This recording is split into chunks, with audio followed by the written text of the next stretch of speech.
Today we will learn one of the very important topic in Flutter application development, that is how to use state management library. There are different kinds of state management library, and I will discuss some fundamental of state, why we need it, some common libraries of state management, and then I will discuss how to use Provider, one of the very popular and easiest third-party library to use state in Flutter application development. So let's I show you a demo. I created a simple code to understand this state concept. So here you see in this Android application, I have a drawer with three screens: home, about, and settings. So in the home screen, I have a rich text widget where are some text.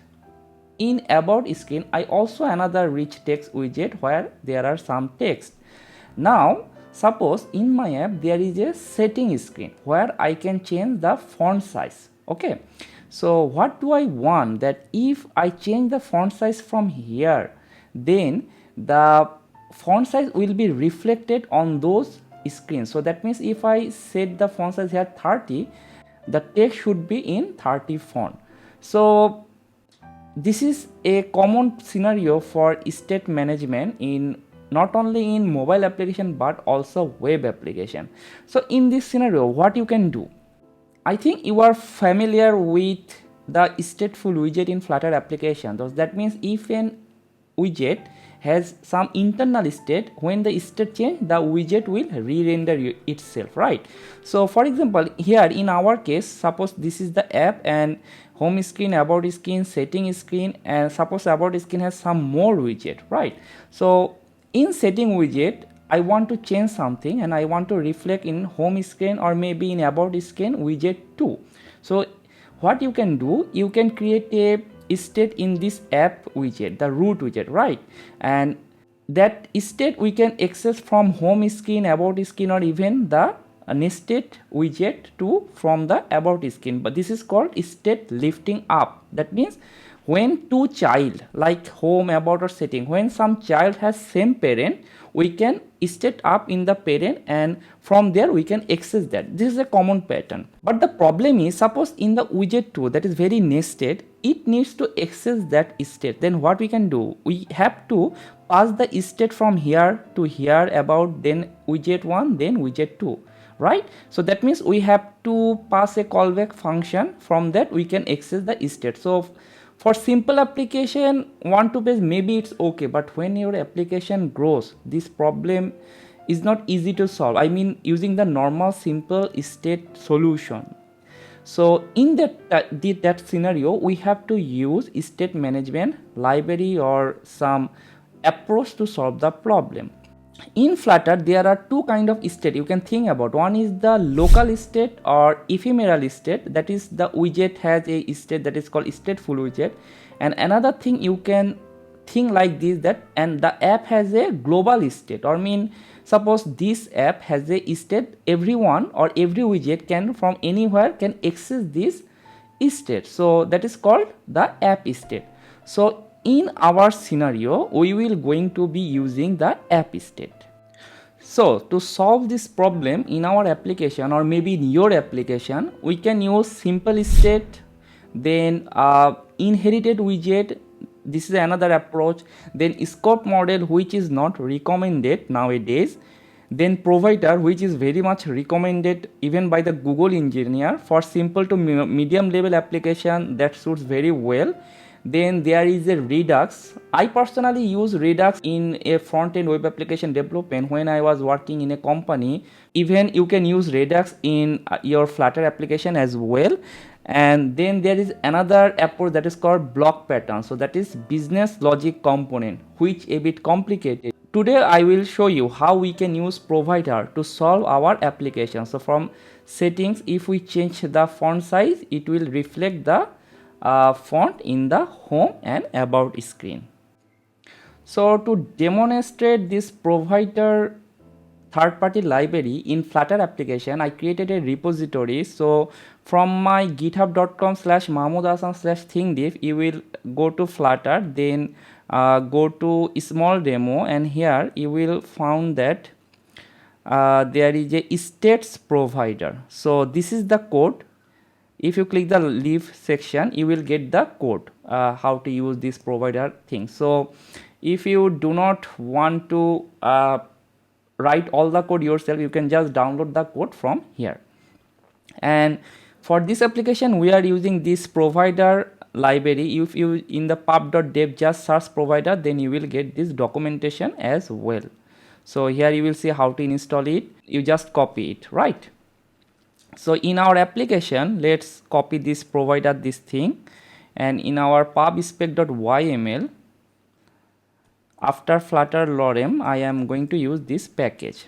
After saving this pubspec, I just click package.get and the library will be added in this project. Our main purpose for this approach to learn provider, not how I design this user interface. You can easily check my code to know how this interface is created, right? Basically it's a very simple interface, a drawer and 3 screen. I imported this library in my application.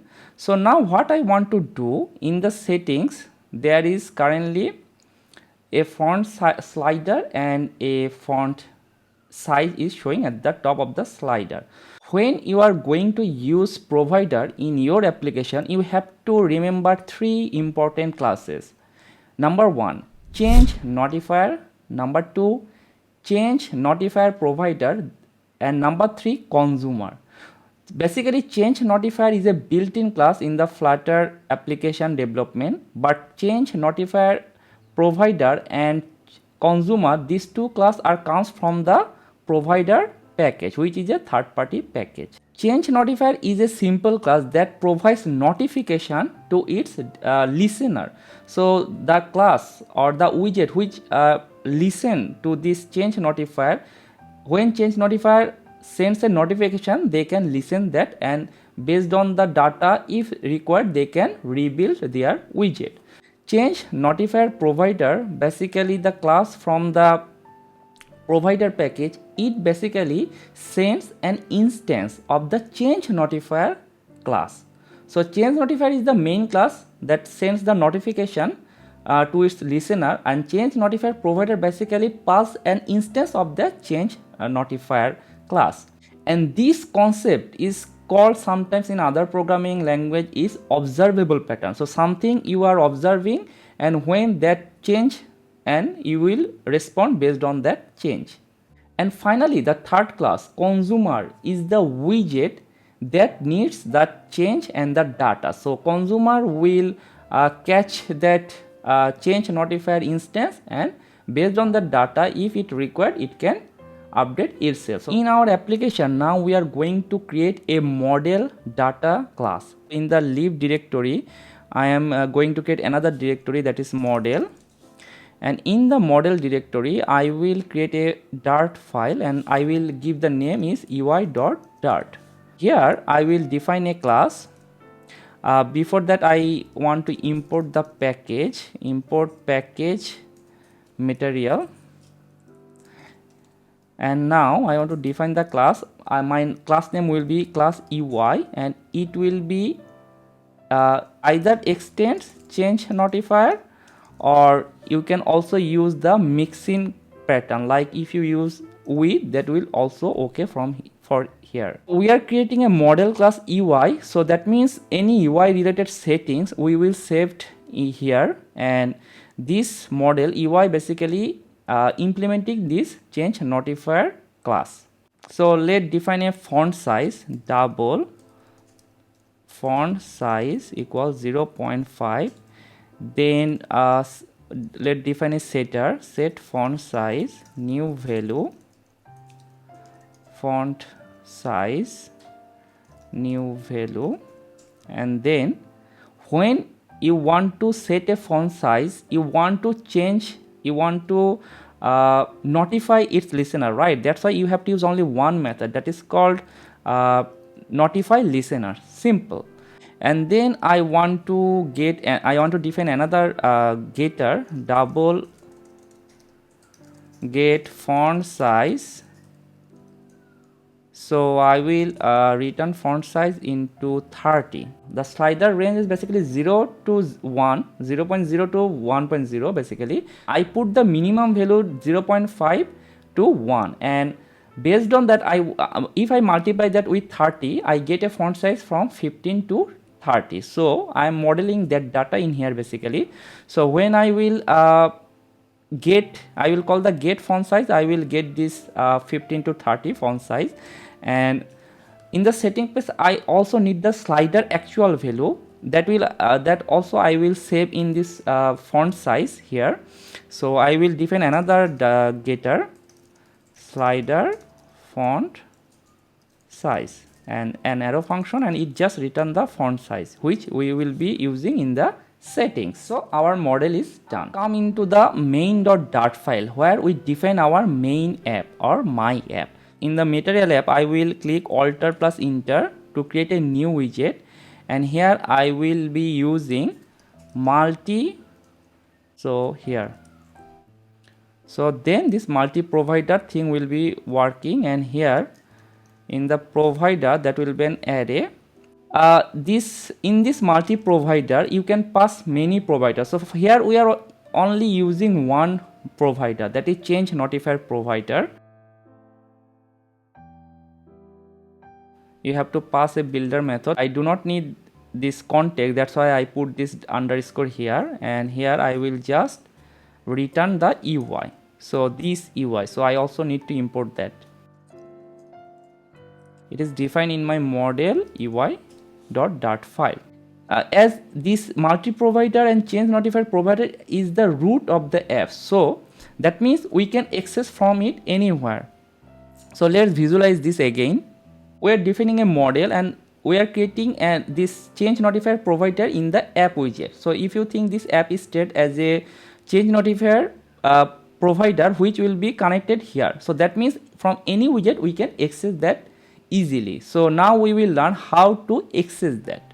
Here in the rich text, there basically the font size where we need that font size. I put my cursor here and click Alter Enter, wrap with a new widget, and here I will use consumer, and to do that I need to import two library. So if I go to the main again, there are two library imported. I copied those two libraries, and here in the home section I imported that. One is the provider, the library coming from the third-party provider, another one is the UI data that we modeled, right? And in the consumer, one of the required thing is that you have to provide a type. That means what type of data you are looking for. So here I will type UI. So basically in the consumer we are looking for the UI change notifier. Basically our UI, this class implementing the change notifier, and if I do not provide the type here, then this will not work, because in that case the consumer does not know that what type of data I am looking for. And to use consumer you have to implement the builder method, and in this case the consumer will pass three variables. The first is the context as well, like all the builder method. Then as the second parameter it will pass an instance of the type class. So here I am giving the name is UI, and then there is another parameter will pass, that is child. And here you have to use the curly braces, and in the curly braces I return this rich text, and I do not need this child thing after that. So I will remove this thing, and here I will type return rich text, and here semicolon. So now in this section rich text I can use this UI dot font size. So here in the font size, instead of 20 I will use UI dot font size, and let's save this thing. So in the settings.dart we are basically using this stateful widget, right? We are going to implement the provider, so we do not need this stateful widget. That's why I will make this setting widget as a stateless widget. So what I will do, I will remove this thing, this two line from here. It will be stateless widget. Okay, now the error has gone. So now we will implement that provider in here.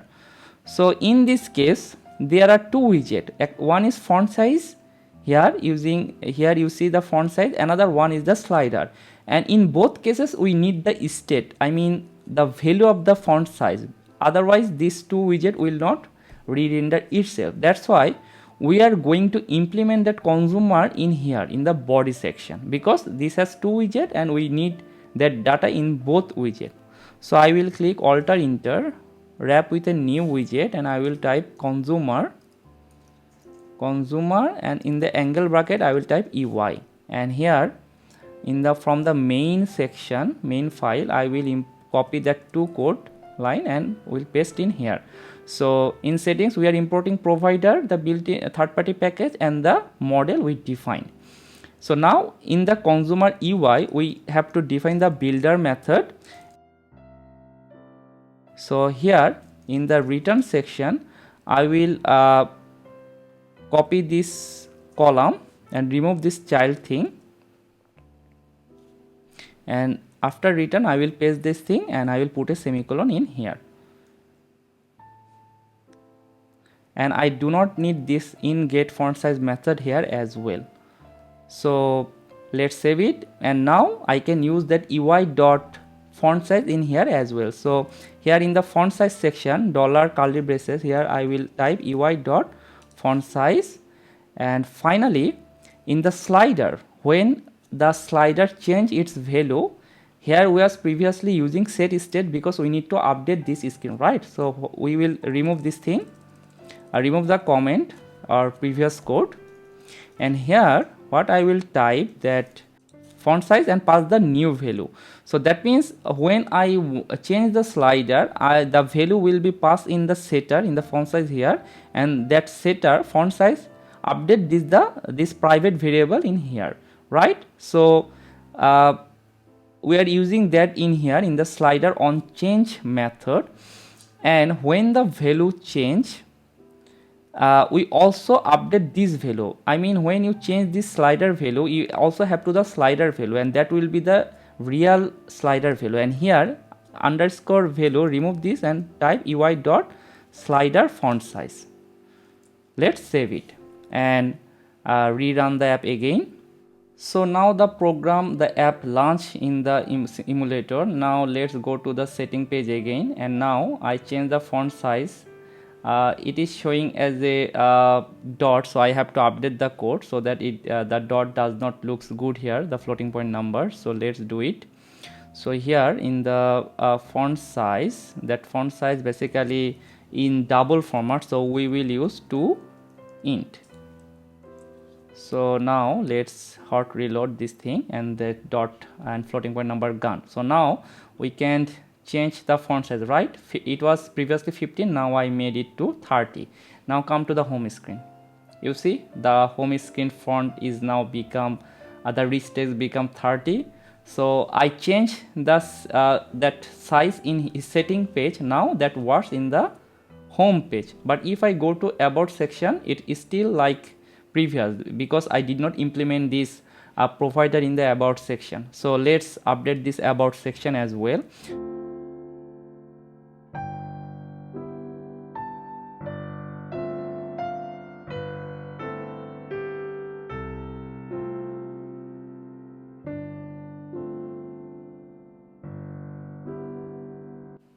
So EY dot font size. If I save this thing and I reload, hot reload, you see that about section is also updated. So now again try it. I go to the settings section, I change the font down to 15. I come to the home screen, I see the small font here, it's working. And when I visit the about screen, it's also a small font here. So I'm changing the UI font size state in one place. Now it reflected all other place where I need it. Again I'll update it font size to 30 and come to other home screen or about screen. I can see the updated value reflected here. One last important topic, that if you want to access one or two method from the model class, but you do not want to change the widget itself. So basically when your widget within this consumer widget, here within the consumer widget, any data, if the consumer get notification that the value change, all other widget inside this consumer widget will rebuild itself to reflect that data. But sometimes you do not need your widget to reflect that data, rather you want to access, suppose you want to access one method from the data model. In that case, it is better to use provider.of method. So here you have to type, for example, here in this section I am defining a variable final UI prof, a variable where I am going to use provider.of, and then angle bracket I have to pass the type, so I am passing UI, and finally the context, and I have to give listen as a false. So now if I suppose there is a method, I just have to call UI prof dot that method name. So in that case, I do not need to update the widget. I just accessing that models, any method or something else. So in that scenario, you can use this provider.of method. But here in our cases, in the settings section, we need the value updated in both the top widget font size and the slider widget, because otherwise this slider, this change will not be reflected in the scene. That's why we are putting these two thing, I mean two widget under the consumer widget. But in case there is a button, suppose there is a button in here, we want to call, by using that button we want to change or access any method in the UI model. In that case, I will use provider.of method to accomplish that task. So that's it for today. I hope you understand how provider works in Flutter application development. So when you need state management, you can use provider. It's the simplest way to do that, to use provider in multiple widget. So stay tuned and have a nice day.